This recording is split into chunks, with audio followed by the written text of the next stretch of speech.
এই উম্মত 56 ভাবে শাহাদতের সোয়াব অর্জন করতে পারে। কত ভাবে? 56 ভাবে।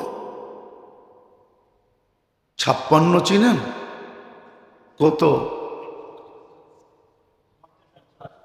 50 আরো 6, 50 আরো 6, 56 ভাবে। বোঝা গেল সাধারণ মৌত চান না। আপনিও যদি 3টা সূরা সহি করার ব্যাপারে আয়সা নাম দেখা দিলেন যে ডেলি আমি 2 মিনিট দিব, তালেবে এলেমের খাতায় নাম লেখায় দিলেন যে ডেলি আসবো, ডেলি আপনাকে শোনায় যাব, তালেবে এলেমের মৌত শাহাদাতের মৌত। কিন্তু কেউ তো আয়সা শিখতে চায় না, 2 মিনিট দিতে চায় না, অথচ 4 দোকানে ঘন্টার পর ঘন্টা বসে গল্প করতেছে। তাসের পাত্তি পাইলে তো কোনো কথাই নেই। ক্যারাম বোর্ড খেলতেছে বুড়া বুড়া মানুষ, সুলুক দাবা খেলতেছে, বৈশা বৈশা ইরান তুরানের কথা বলতেছে। চায়ের দোকানে চা খাইতেছে না, চায়ের লগে গিবতের বিষ মিলায় খাইতেছে, গিবত করতেছে বসে বসে, সারাদিন পেঁচাল পারতে থাকে। অথচ 2 মিনিটের জন্য এসা নাম লেখায় না, যেটা শাহাদতের মৌত আইনা দিত। হায় আফসোস, হায় আফসোস। কবির কথাই বলতে মনে চায়, দর্দে দিল কিসসে কাহো কুই তো গমো খার নেই, আয় খুদা তেরে সেवा কুই তো মদদগার, राज़े मनरा दिल से उतरा काबिले बयां नहीं, किससे कहो कौन सुनेगा काबिले सामे नहीं। কাকে বলবো, কাকে শোনাবো? একটা কথা মনে উঠলো, মিডিয়ায় চলে গেল ভালো। এই যে আমাদের দেশে বিদ্যুৎ নিয়ে চিল্লাচিল্লি, ঠিক না? কিন্তু একটা সুন্নতের উপরে যদি আমল করে তাহলে বিদ্যুতের সমাধান হয়ে যাবে। যদি ফজরের পর থেকে আসর পর্যন্ত বেচা কেনার সিস্টেম হয়, হাট বাজারের সিস্টেম হয়, অফিস আদালতের সিস্টেম হয়, যেটা আফ্রিকার অনেক দেশে আছে, আমি চোখে দেখে বলতেছি, আফ্রিকার অধিকাংশ দেশের সিস্টেম হলো ফজরের পর থেকে বাজার খোলা যাবে, সূর্য ডুবার আগে সব বন্ধ হয়ে যাবে। এটা সুন্নত। আল্লাহর রসুলের দোয়া লাগতো, আল্লাহর রসুল দোয়া দিছিলেন, আল্লাহুম্মা বারিক লানা ফি বুকুরিহা, হায় আল্লাহ আমার উম্মতের সকাল সকাল যারা ব্যবসা করে ওদেরকে বরকত ঢাইলা দিয়েন। তাহলে তো বিদ্যুতের সংকট থাকতো না, ফজরের পরে খুলতো, আসরের বন্ধ হয়ে যেত, সব বন্ধ। এখন তো খোলে 10টায়, বন্ধ করে রাত্র 1টায়। এই জন্যই তো ক্রাইসিস, এই জন্যই তো বরকত নাই। জান আপনি, আমাদের অভিভাবকরাও জানে এগুলা, ওরা দেশ বিদেশ করে না, ওরা জানে, এই তথ্য ওদের কাছে আসে, কিন্তু প্রতিফলন করে না।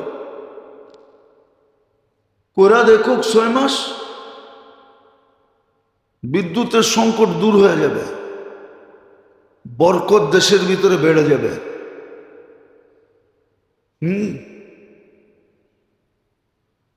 এটা দিয়ে আরেকটা ফায়দাও হবে, যখন আসরে বন্ধ হয়ে যাবে মানুষ তাড়াতাড়ি ঘুমায় যাবে, তাড়াতাড়ি উঠবে। হাদিসে আছে, আরবের প্রবাদ বাক্য আছে হাদিস থেকে নিয়া, নাম বদরি কুম বদরি, তাড়াতাড়ি ঘুমাও তাড়াতাড়ি ওঠো, আন্তা তাবিবু নফসিকা ওয়ালা তাদরি, তুমি তোমার ডাক্তার হয়ে যাবা, রোগ ব্যাধি কমে যাবে। হাসপাতালে এত বড় বড় লাইন হবে না, লম্বা লম্বা লাইন হবে না, সব একসাথে জুড়ে গেছে, তো সিন্ডিকেট হয়ে গেছে, লম্বা লম্বা লাইন হবে না, রোগ হবে না। আল্লাহ রসুল হুকুম দিছে, এশারের পরে সামরাতুল লাইল বলে এটাকে, আজে বাজে জিনিস কথা বলা নিষেধ। হ্যাঁ, ধর্মীয় কথা হতে পারে,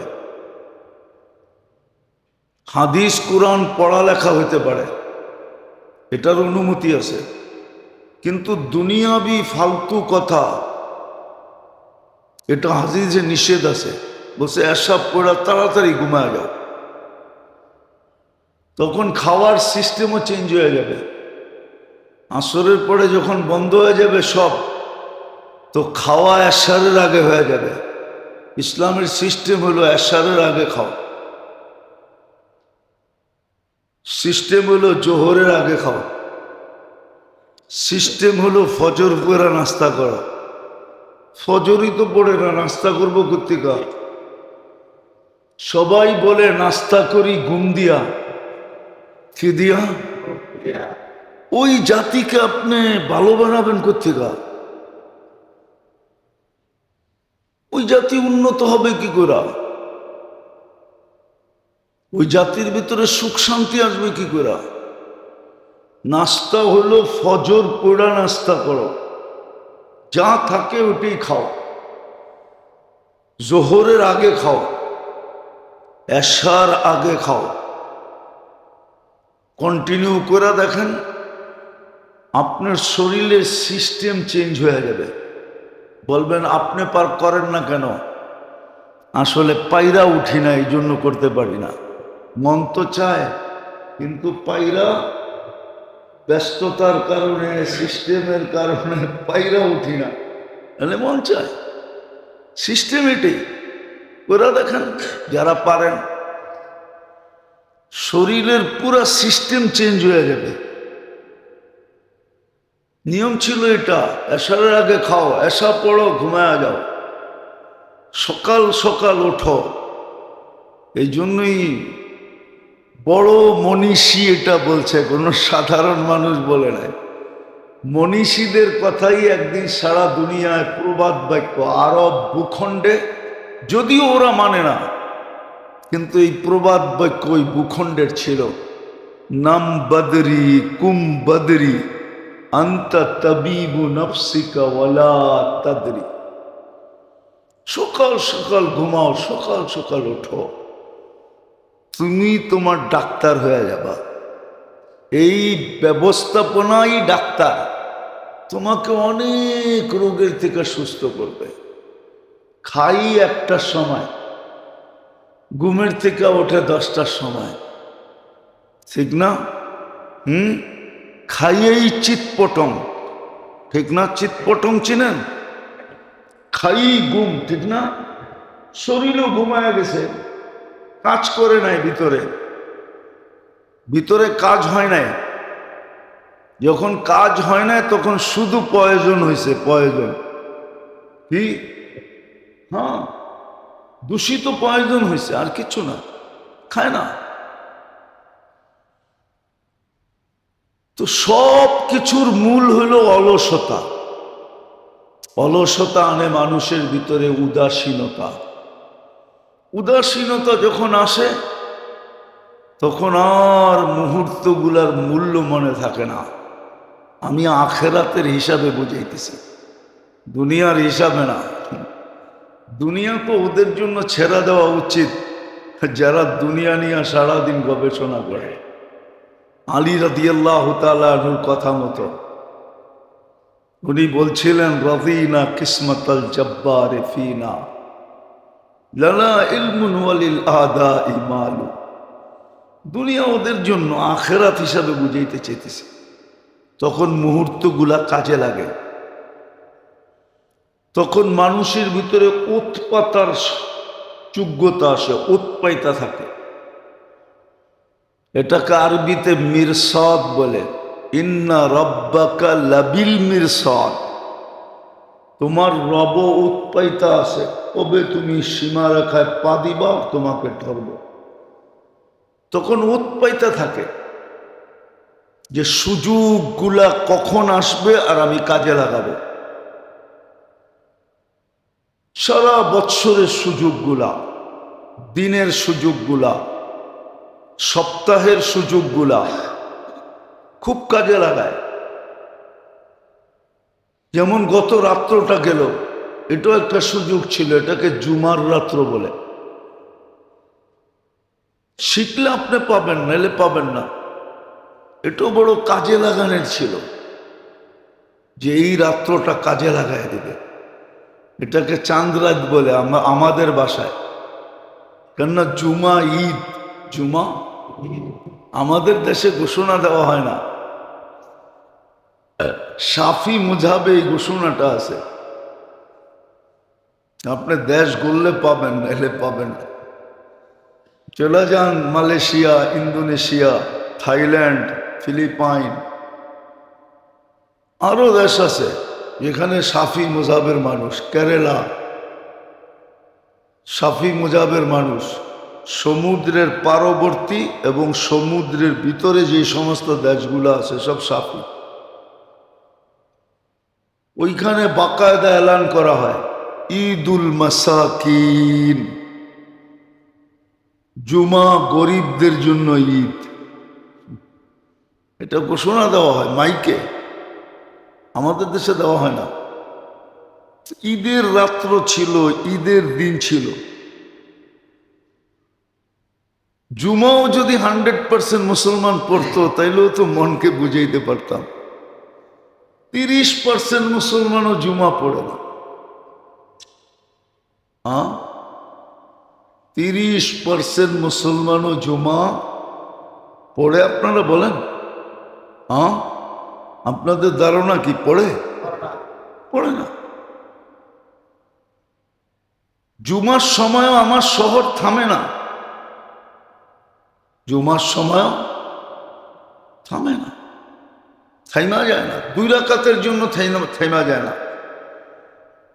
যে 2 রাকাত পর জুমার নামাজ কয় রাকাত? জোহর নামাজ কয় রাকাত? 4-এর থেকে আল্লাহ 2 আইনা দিছে।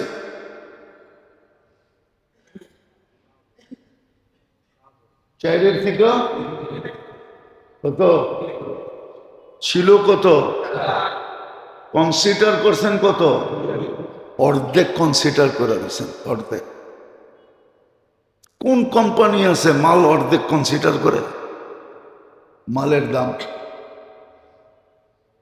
এটা দিয়ে বোঝেন, এটা দিয়ে তাইলে আমার কথা বুঝে আসবে, নাহলে বুঝে আসবে না। বিবেককে কাজে লাগায় বোঝেন। 2 রাকাতের জন্য আমার শহর থামে না, যে 2 রাকাতের জন্য পুরো শহর থেমে গেছে, পুরা জাতি নাইমা চলে আসছে।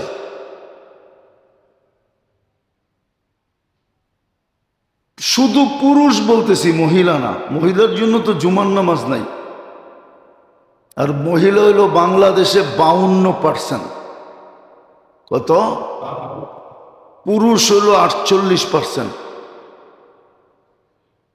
মহিলার সংখ্যা বাড়তেছে বাংলাদেশে। পুরুষের মৃত্যুর হার বেশি বাংলাদেশে। যান এগুলা নোট করেন আর খবর লন যায়। স্বাস্থ্য সংস্থায় যে খবর লন, বাংলাদেশে পুরুষের মৃত্যুর হার বেশি, মহিলার সংখ্যা বেশি। এই 48% যদি না 2 রাকাতের জন্য থেমে যেত, তাইলেও তো মনটাকে বুঝাইতে পারতাম। 30%ও তো আসে না, 30%ও আসে না। আরো 18% পুরুষ 2 রাকাত পড়ে না। বলেন আল্লাহর সদয় ব্যবহার আপনি চান কি করে? একটা হাদিস অনেকদিন পরে মনে উঠল। আল্লাহ বলে মা আকাল্লা হায়াইন, কত বড় নির্লজ্জ। মা আকাল্লা হায়াইন। মাদ্রাসার ছেলেরা ভালো মতে শোনো, পারলে মুখস্থ করো। মা আকাল্লা হায়াইন, এর চেয়ে বড় নির্লজ্জ নাই।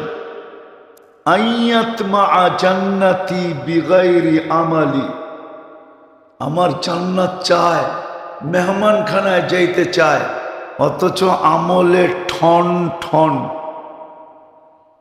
ঠন ঠন বোঝো না? মনে ওরা বোঝে না। আরে বোঝো আমলে ঠন ঠন? এই যে বোঝে নাই, বুঝছো কি? হ্যাঁ, বোঝো নাই? আমলে ঠন ঠন এটা বাংলা একটা শব্দ।